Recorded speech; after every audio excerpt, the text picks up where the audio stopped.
Popolo del web, ben ritrovati! Dopo i colpi altisonanti dei primi giorni di free agency, in questo momento le squadre si stanno un pochettino riorganizzando e verosimilmente spostando le loro attenzioni al draft, al quale manca ormai poco più di un mese, ma questo ovviamente non ha impedito ad alcune formazioni di rinforzarsi moltissimo e io sono qua apposta per raccontarvi tutto quel che c'è da sapere sull'argomento. Pronti? Inizio un pochettino diversa oggi con l'approfondimento delle vicende di uno dei giocatori di cui più si è parlato negli ultimi giorni e poi come al solito l'invito a rimanere fino alla fine di questo video. Il terzo segmento infatti è quello in cui vi racconterò tutti i dettagli dell'ennesima blockbuster trade di questa pazzissima off-season 2022. Ben ritrovati a tutti, io sono Alberto, grande appassionato di football americano e questa è la mia NFL. E cominciamo quindi dalle vicende che riguardano uno dei giocatori di cui più si è discusso negli ultimi giorni. Il giocatore in questione è Deshaun Watson che, come vi raccontavo nel corso del video precedente, si è trasferito recentemente dagli Houston Texans ai Cleveland Browns in cambio di parecchie scelte al draft. Deshaun Watson, ci eravamo detti, è certamente uno dei migliori quarterback dell'NFL. È un giocatore che quando è in campo sposta sicuramente gli equilibri all'interno di una partita, per non dire le sorti di un'intera franchigia NFL, e quindi è vero che i Cleveland Browns nel momento in cui hanno acquistato Deshaun Watson si sono rinforzati moltissimo. Ma quello di cui avevo piacere di raccontarvi oggi non è quanto riguarda strettamente le vicende che accadono in campo, il lato tecnico se vogliamo. Quello di cui avevo piacere di raccontarvi oggi è la questione morale. Su Deshaun Watson, e sin qui ve lo avevo semplicemente accennato, pesano ben 22 cause civili. Civili perché recentemente la giuria ha ritenuto che non ci fossero un numero di prove sufficienti per proseguire con le accuse criminali, accuse che nel caso in cui Deshaun Watson fosse stato rinvenuto colpevole lo avrebbero costretto a scontare una pena in galera anche molto lunga potenzialmente. Come si è venuta a creare questa situazione? Nel corso della precedente off-season sono cominciate a circolare delle voci circa il fatto che Deshaun Watson avrebbe molestato sessualmente 22 massaggiatrici con le quali l'atleta ha lavorato nel corso della sua carriera. Io parlo di voci circolate, ma ovviamente si tratta di vere e proprie testimonianze da parte delle massaggiatrici in questione. Quante massaggiatrici? All'inizio un numero più ridotto e poi man mano che passava il tempo questo numero è aumentato esponenzialmente fino a raggiungere il fatidico 22 di cui vi parlavo poc'anzi. Ora capite bene che 22 è un numero gigantesco, non stiamo parlando di una o due ragazze che sai potrebbero anche essersi messe d'accordo per riuscire a guadagnare qualche soldino da questa vicenda. 22 ragazze diverse, provenienti da luoghi diversi degli Stati Uniti. Insomma, le probabilità che anche solo in minima parte quanto testimoniato da queste massaggiatrici sia accaduto per davvero, purtroppo è molto concreto. Cosa succede? Che quindi questa situazione qua fa drizzare ben bene le antenne a tutti noi, logicamente, che veniamo a conoscenza di questi fatti, ma anche all'NFL e ai tribunali che si sono occupati della vicenda.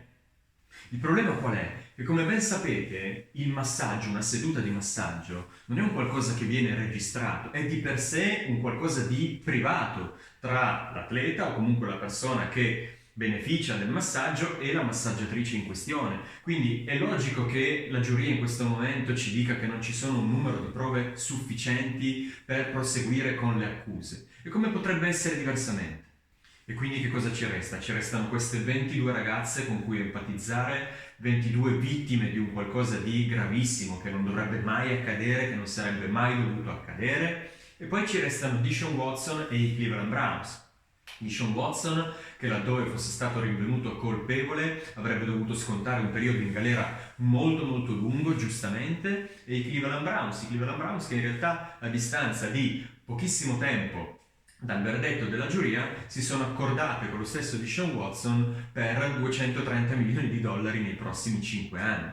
Ma perché Deshaun Watson è stato scagionato in qualche modo dalla giuria? Per mancanza di un numero di prove necessarie, come vi dicevo, prove molto difficili da raccogliere, prove molto difficili da mettere insieme. Quindi in realtà purtroppo non significa che Watson non abbia mai compiuto quanto hanno testimoniato queste 22 massaggiatrici, almeno in parte.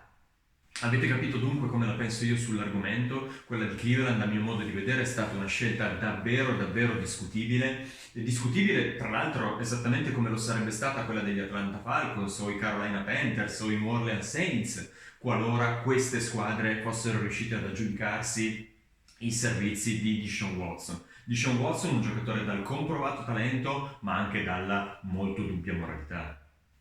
Cleveland, che tra l'altro ha anche cercato di venire incontro il più possibile a Deshaun Watson al momento della firma del contratto, perché aspettandosi da parte dell'NFL una sospensione che qualcuno sostiene potrebbe durare anche tutta la stagione 2022, al momento della stipula ha fatto sì che a Deshaun Watson quest'anno pervenissero solamente uno dei 230 milioni di dollari garantiti nei prossimi 5 anni. Così facendo, nel momento in cui Deshaun Watson dovesse effettivamente essere sospeso per tutta la stagione e quindi rinunciare all'ingaggio dell'anno 2022, di quei 230 milioni lui dovrebbe rinunciare solamente a uno e gli altri 229 ce li portiamo a casa. Insomma, davvero una brutta vicenda. È vero che i giocatori che militano in NFL non sono esattamente tutti dei santerellini, ma fino a questo punto. Insomma, 22 ragazze potenzialmente molestate da Deshaun Watson farebbero di lui un vero e proprio predatore sessuale, e il posto di un predatore sessuale non dovrebbe essere in campo, non dovrebbe essere in NFL, il posto di un predatore sessuale dovrebbe essere in galera. Speriamo davvero che nulla di tutto ciò sia mai capitato per davvero, ma insomma avete capito dai numeri molto alti che questa eventualità è davvero improbabile. Cambiamo completamente argomento. C'è stata l'ennesima trade che ha contribuito a rivoluzionare il panorama dei quarterback in NFL. Nella fattispecie stiamo parlando di Matt Ryan, che dopo aver passato gli ultimi 14 anni come face of the franchise degli Atlanta Falcons, che lo avevano scelto con la terza chiamata assoluta nel draft 2008, si sposta in cambio di una terza chiamata al draft di quest'anno agli Indianapolis Colts.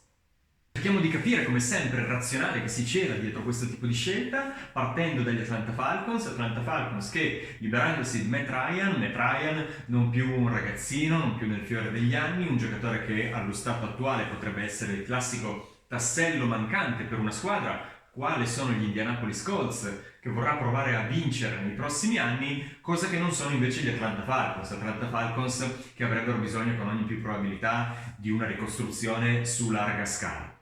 Gli Atlanta Falcons, vi dicevo, liberandosi di Matt Ryan, per quest'anno si beccano un bel dead cap hit di 40 milioni di dollari e passa, ma insomma, così facendo mettono un'altra tesserina, fanno un altro passo verso questa ricostruzione di cui vi parlavo.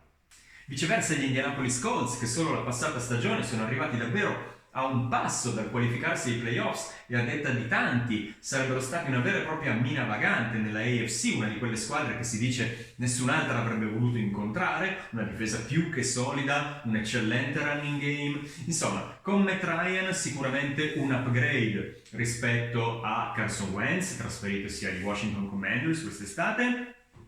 Questa off-season, siamo appena in primavera. Che cosa succede? Che Matt Ryan è un giocatore che effettivamente nelle ultime stagioni, specie la stagione 2021, è sembrato oggettivamente un pochettino bollito, ma poi in realtà bisogna andare a vedere un pochettino a fondo queste statistiche e andare a cercare di capire il perché. Addentrandoci infatti un pochettino in quelle che sono le statistiche della stagione 2021 di Matt Ryan, scopriamo che le statistiche di Matt Ryan sono in realtà ancora più che buone quando la linea d'attacco degli Atlanta Falcons lo ha protetto a dovere, e invece, come vi dicevo, di livello mediocre, anche qualche cosettina meno, quando la pass rush avversaria si è fatta sentire particolarmente. Quindi, che tipo di linea d'attacco hanno gli Indianapolis Colts? Gli Indianapolis Colts hanno una delle migliori linee d'attacco di tutta l'NFL, quindi dal punto di vista di Matt Ryan è stata una scelta, direi, ben più che consapevole, e non solo, hanno anche un eccellente running game, come vi dicevo, che è da sempre il miglior amico dei quarterback, il quarterback un pochettino da proteggere da questo punto di vista, ok?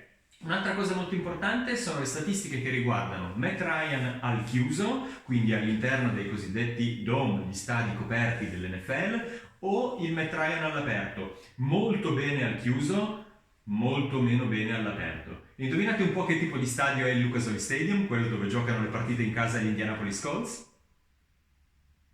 Un dome al chiuso. Esatto, bravi. Quindi a mio modo di vedere un'ottima operazione da parte degli Indianapolis Colts che per arrivare a Matt Ryan devono investire tra l'altro meno di quanto appena intascato dalla cessione di Carson Wentz agli Washington Commanders, che è una trade che a questo punto farà sempre più storcere il naso ai tifosi di Washington, mentre invece i tifosi dei Colts tutto sommato hanno di che festeggiare. Oh, ed ecco che nel momento in cui pensavo che i colpi di mercato fossero ormai terminati, arriva fresca fresca la bomba della settimana, tra l'altro una situazione che si è venuta a creare e si è risolta nel giro di una manciata di ore. Cosa è successo? È successo che Tyreek Hill, wide receiver fenomeno dei Kansas City Chiefs, non si è accordato con questi ultimi per una possibile estensione del contratto e quindi ha richiesto una trade. Trade accordata, sono immediatamente piombate su di lui due squadre della AFC East, i Miami Dolphins e i New York Jets. Entrambe le squadre nel giro di, come vi dicevo, pochissime ore hanno presentato la loro offerta molto competitiva e alla fine l'hanno spuntata i Miami Dolphins, che hanno quindi acquistato Tyreek Hill in cambio di un primo, secondo e quarto giro nel draft 2022 e di un quarto e di un sesto del draft del prossimo anno. I Miami Dolphins, oltre ad aver acquistato Tyreek Hill, gli hanno immediatamente fatto firmare l'estensione tanto desiderata, 4 anni, 120 milioni di dollari, di cui ben 72 garantiti. Il che fa sì che Tyreek Hill sia attualmente il wide receiver più pagato di tutta l'NFL, supera anche Davante Adams, di cui vi parlavo nel corso del precedente video. Davante Adams, che aveva firmato con i Las Vegas Raiders, desideroso di diventare il ricevitore più pagato di tutta la Lega, ed effettivamente lo è stato per 3-4 giorni. E quindi i Kansas City Chiefs che perdono un vero e proprio pezzo da 90 del loro attacco stellare, che quindi si dovrà affidare sempre di più alle magie di Patrick Mahomes, quarterback migliore di tutta quanta l'NFL con ogni probabilità, e di Travis Kelce, suo nuovo go-to guy se già non lo fosse stato in precedenza.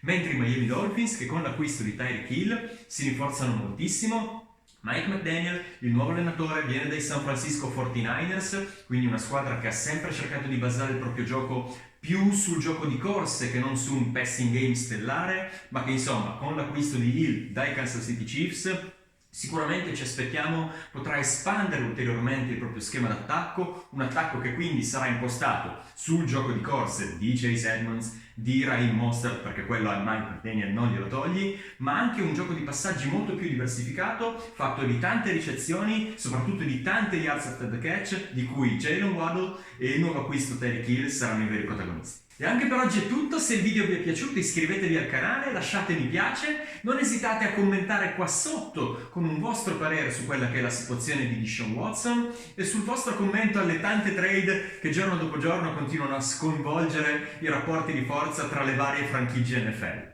Io per oggi ho concluso e alla prossima!